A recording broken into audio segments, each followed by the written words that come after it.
wala yun ka nakadungog sa Ginoo. Usahay mga kaigsunan sa personality sa tao, kining nakadungog nga dili lang gusto mo himo, unsa man na siya, lisod makadungog. No, maski singitan pa na nimo, ingang singitan pa na nimo kung dati ginutuyo sa iya, di na siya. Pero uban ganing pamaagi, dali ra gyud kaayo ang tawo makadungog kung iyahang interest. Pero ang interest sa Ginoo mga kaigsunan, lisod kay nato masabtan ang Ginoo. So gimension pa nga text ganina si Jesus moingon, busa nganong nagpadayon kamo sa pagpatawag kanako Ginoo, Ginoo, nga wala man ninyo buhata ang atong gisulti. Kita mga kaigsunan, lisod ta makabuhat sa mga buluhaton sa Ginoo, pero importante ngayon ay mga kaigsunan nga ang Ginoo mo'y tagaan natong priority. Reason ngano usahay lisod ta motuo. It is the key ingredient on upgrade in our lives. Obedience activates God's power. Muna ni ang mga rason, mga kaigsunan, nga kung mutuo ta sa Ginoo, ma-activate ang gahom sa Ginoo sa atong tagsa-tagsa ka mga kaugalingan. Just like sa mga disipulo, mga kaigsunan, tanaw na to, they came from all walks of life, na ay mananagat, na ay mag-uuma. Makaingon sila nga wala ko'y experience sa pagminsahi. Pero kung ang Ginoo ay mangutawag sa ilaha, sa pinakasimple, ang importante lang mga kaigsunan, ang pagtuman, ang pagsunod lamang sa Ginoo. Obedience activates God's power. Ang ikaduha mga kaigsunan, reasons why I believe obedience is the ingredient to an upgrade in our life. Because God wants to trust you. Ang Ginoo di ay mao nang palihukon kaniya kay gusto sa Ginoo makita nga masaligan kaniya. Usahay mga kaigsunan sa atong actuation, usahay maayo kay kami dumili. Pero ang gusto day sa Ginoo mga kaigsunan, ang Ginoo makasalig sa atong tagsa-tagsa pagmatugalingon. Kung tan-aw na to sa Bible ang kinabuhi ni Job, unsa man mga kaigsunan, si Job nagasalig gayon sa Ginoo, o ang Ginoo nagsalig sa iyaha. Ingon pa ni Ginoong Hesus, kinsa may tintala si Job, gingnan niyan sa tunas. Kung perting paningkamot, apan si Job, wala nagpadayon og tintal. Wala gayon siya na tintal ni Satanas. Ug tuod man, ang kambyo sa nawala ni Job mga kaigsunan, gidubli sa Ginoo. Ang panalangin sa Ginoo sa ato ang mga kaigsunan, pwede gayong daghana, no? Usahay sa ato ang pagkatawhanon, manghuna-huna lang yun ta nga ang panalangin nga ihatag sa Ginoo isang kwarta lang yun. Dili ta manghuna-huna nga ang kinabuhi nga gihatag sa Ginoo nga makamatata gikan sa kagabion, panalangin na siya. Usahay dili nato mabati ang panalangin mga kaigsunan kung tibuok tuig wala gyud ka na hospital. Ang atong ginasiguro nga panalangin, ang kana lang yung kwarta mapalit nato.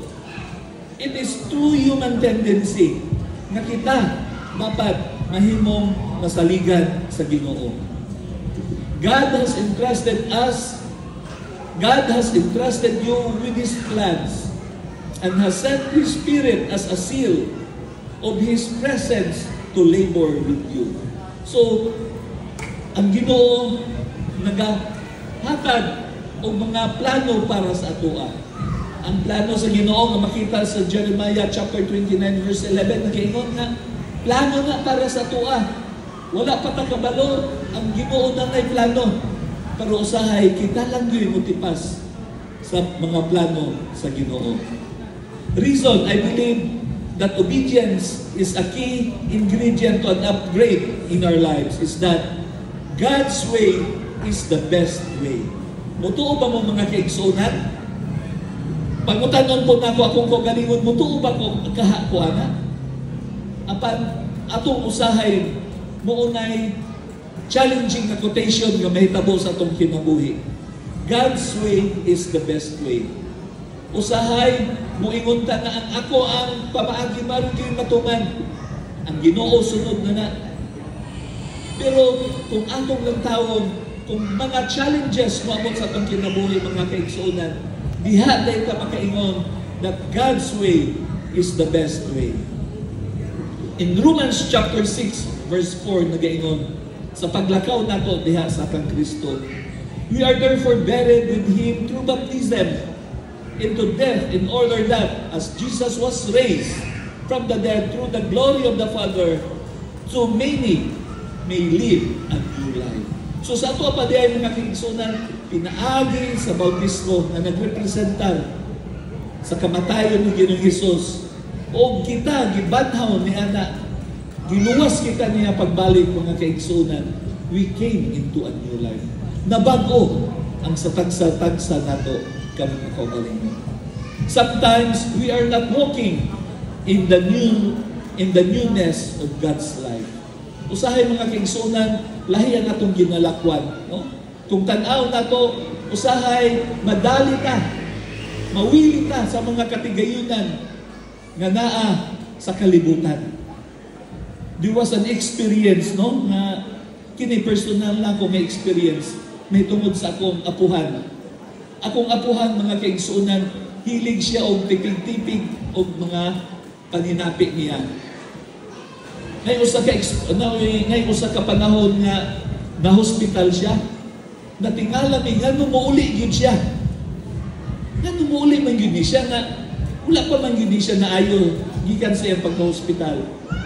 Apan ay mga kaigsuonan, kay ang iyang mga katigayunan sa ilalom sa country wa pa day nahipos niya ang iyang mga kwarta. Nagbandol-bandol ang iyang kwarta. Siya nga mouli gyud ko kay importante. Abi ninyo ang sa istorya niya, hinghunghung siya kay ang mga katabang na mampod. Siya tuto, mapaulit ko. Kay ang kwarta ko to, basi kwaon nila. Hingulit yun siya mga kaigsuonan. Kay pag-abri di ay sa comforter, tuwa na yung kwarta dito ng banig. Ug sunog, tungod niya na, wala pa yun siya na kontento. Sa panahon nga, nanghipos na siya, kay amo na siyang danon sa among balay, namukay na po ko sa iyahang mga kabinet. Only to find out na mga kaigsuonan nga ang kanang kwarta nga nakabandol nga mag-undergo og moisture, mabasa bitaw ka nagka-moisture. Pag-alsa ni mo ana, hulog na tanan. Nga murag ka ng mga pulbos na siya. Usahay mga kaigsuonan, ang kinabuhi nato is parehas ana. Nga mawili ta sa kalibutan.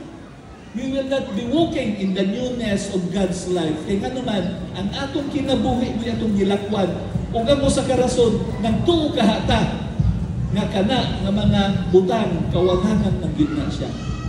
Karong kabuntagon mga kaigsuonan, importante sa pagsugod sa atong Harvest 2025, na atay mga panglantaw sa kinabuhi.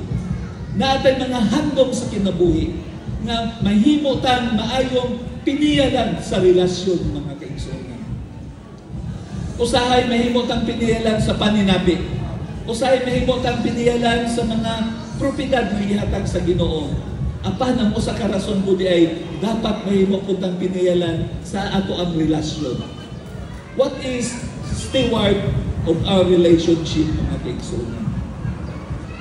Nayupat ka tips na akong ipresentar karong kabuntagon nga ato yun yung tamuran, no? Hangyo yun ni siya. Kaya nga naman, ang pinaka-importante sa dimension ako ganina nga kining ato ang kwarta, atong taguan, maabot na lang ang punto nga paggamit nato, di na magamit. Kaya nga naman, mga krampol na siya, mga pusgay na. Kining tsuri sa usa ka sabongero, mo na yung mopodon ta na tsuri nato. Kining sabongero, abin ninyo, wa may sabungero din sa tuwa. Ang tsuri sa sabungero mga kaigsuonan, kung unsay kwarta karon, ato nang gamiton, isugal nato na, ibasig ugma dili na nadawaton. No? Maupo na atong Harvest 25 mga kaigsuonan, ang mga paninapi nato, kahina nato ang Ginoo. Kaya nga naman, ang Ginoo mo'y tag-iya sa tanang butang din sa kalibutan. First tip na atong tamuran mga kaigsuonan, Money always be earned. Don't burden yourselves with money. Ang kwarta, mga kaigsunan, makita na siya. Pero usahay sa atong kinabuhi, putlo na itong mga relasyon tungod sa kwarta. Tinoon ba? Dili. Dumog na lang yun kay igo mong tagtanan na. Putlo na to ang relasyon tungod sa kwarta, mga kaigsunan. Money always be earned. Pero usahay, antidote na to ani, don't burden yourselves with money. Kaya naman, ang kwarta makita na, pero pag ang relasyon mawala, tapos na ang tanan. Muna ginaingon nila, tapos na ang usapan. Goodbye to you. No? Muna siya, mga kaigsunan. Ang ikaduha, mga kaigsunan, useless quarrels could be resolved. Mend relationship due to unresolved quarrel. We will carry to your grave and useless baggage, and humility is the key. Sa ato pa, mga kaigsunan, sa iglesia, sa pamilya, pagkabingkil-bingkil, common yun na kayo sa ato. Usahay, atong pakamatya ng ato ang pakiglalis sa ato ang mga igsuon, sa ato ang mga kauban sa iglesia. Pero dili dahil na maoy importante, mga kaigsunan. Ang importante di ay, unsay mga panagbingkil, ayuso nato. No? Ariglohon nato, mga kaigsuunan. Kaya ka ng pakigbingkil-bingkil nato, dili na nato madala sa atong lubnganan. No? Dili nato na madala. O sa mubuong istorya, being a steward of relationship, ang relasyon atong giputol sa panagbingkil. Makapauswag ba ta sa iglesia? Makapauswag ba ta sa pamilya? O magsigig bingkil-bingkil? Atong pagkadado na sa atong lubnganan, mga kaigsunan, o dili nga makaayo sa atong tagsa-tagsa ka mga kinabuhi. It is a useless baggage. It is a useless luggage. No? Mo na pinaka-importante sa atong pagkinabuhi isip usa ka Kristohanon. Nakoy usa ka eksperyensya akong mga kauban sa una sa Davao Mission, nag-adto mi og Boracay. Kung mag-ato tag Boracay, siyempre ang atong mga pinasahi sa kinabuhi, mga kaila, may mga pag uli ni mo ha, pasalubong. So, ang akong amigo, nangandam yun itong pasalubong.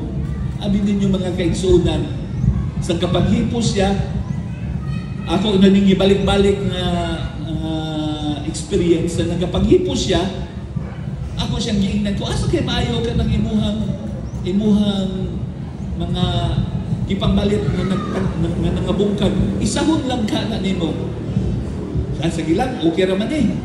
Abi ninyo, mga kaigsunan, magkatawa ka, nga wa kay mahimo sa iyahang bagahe. Di, naandam nami, musakay naming aeroplano, pero inigsunod ay sa airport, magkon sa ganina. Umuagit ang x-ray. Ug tuod man, nagsige mig katawa sa iyaha, kay adtong panahon na, uso ang kanang ginaingon nga shirt pants nga long sleeve. Kung sa sinultihan pa, kuruntong, no?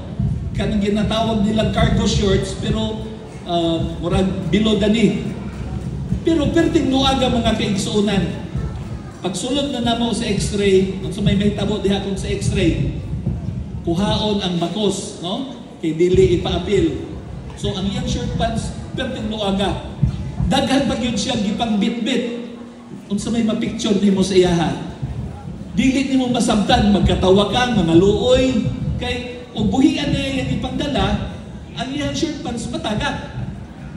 Abi ninyo, mga kaigsunan, sa pagbiyahe nato, murag parehas ta na ang tawhana. Kung daghan tag bagahe, daghan tag mga sitwasyon sa kinabuhi nga wala nato na resolve, daghan tag mga relasyon nga itong ipangputol, mga kaigsunan, kung saan na siya mga dili nato na madala sa lubnganan. Ngano dili man nato na ron ariglahon. Ngano dili ta magpaubos atong tagsa-tagsa ka mga kaugalingon. Kay it will not, dili nato na madala sa ato ang lubnganan. Ang ikatulo, mga kaigsunan, the life of a loved one is irreplaceable. Usahay bitaw ni kini moingon ta, na disgrasya lagi siya. Noon sa banda ito, naputol ang iyang tiil. Maski asa tamo adto nga mapalingki mga kaigsunan, wa na gyud kasumpay anak. Tinuod ba? Wala na gyud. Maski unsaon nato, wala na gyud. Pero kung atong lantawon ang atong experience sa atong kinabuhi dahil mga kaigsunan, sa atong mga pamilya, sa ato ang kauban sa iglesia, o dili nato matgunan ang atong relasyon mga kaigsunan, ato yun ng kamahayan. Nagaingon, the life of a loved one is irreplaceable. Make the best to your loved ones. They need your services. Sa ato pa day mga kaigsunan, i-cherish nato na ng mga sitwasyon sa panahon kung wala na sila.